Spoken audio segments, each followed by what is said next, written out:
ته خو په پښتو په منظور پسې غږ کوې تا زه وچه ښځه وغږیه ښځه ته ځان ته پښتون وایې تا زه د غا سره د ټوپۍ سره د ښځه وغږیم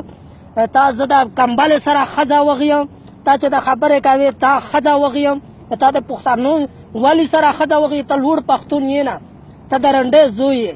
ستا د ښځې کوس وغږي که نه چې دا ته د هغه نه خبره کوې په سوات کې په څونه ښه خلک یو خو ته خو یو بړوای یې بړوای ته که بړوای نه وای که نه تا به د پښتنې خلاف دا خبرې کوې ته د پود یا د ادارې په خولې باندې دا خبرې کوې تا د ښځې کوس وغږي بړوای ته د منظور سره ځان سموې دا دومره پښتانه غلط شول ته سیخ یې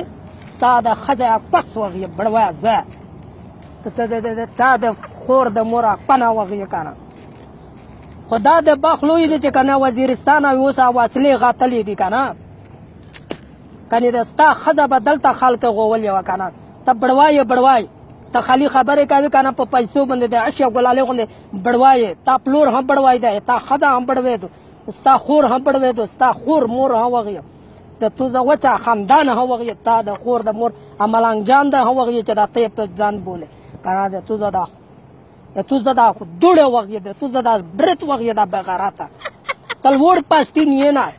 ته لوړ د هندوې باچا یې د هندوې ته په ډالر باندې په پیسې باندې خبره ته د پښتونولي لوړ لایق نه یې خدای چې د چا نه پیدا شوی وي چې په توشه لږ دره سپریټ وای قسم ده که د پښتانه د لوړه خلاف خبره کړې وای ته یې د بړوې زیای د تا زه ښځه وغږیم